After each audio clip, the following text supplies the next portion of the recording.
So this question is, I think, looking at what will happen at the end of the world. Apparently, in physics, the leading theory is that the universe will suffer a heat death. What does Christianity believe will happen in the distant future? Yeah, thanks Lord Thickus III. I was very excited yesterday. I discovered Lord Thickus III, and I realised who'd been asking all the questions this week. His identity was busted. But anyway, what's going to happen in the ultimate future? Well, I guess extrapolating from what we see from a purely naturalistic point of view, that would be the most likely scenario that people would say. That's where we're headed.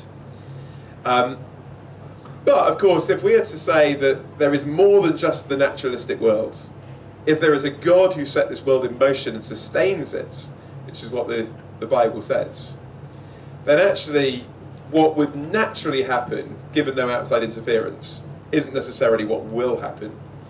And the wonderfully encouraging message of the Christian faith is that we're not facing, ultimately global extinction, but this idea of a new heavens and a new earth, which is what the Bible talks about.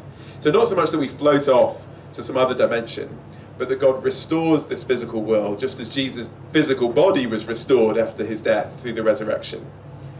And that actually Jesus brings about this new life for the universe, for the cosmos, which is wonderful. It's also tremendously unique, because no other worldview or belief system holds out that kind of hope, not just of life beyond death in some other dimension, but this life renewed and transformed that the Bible talks about based on the resurrection.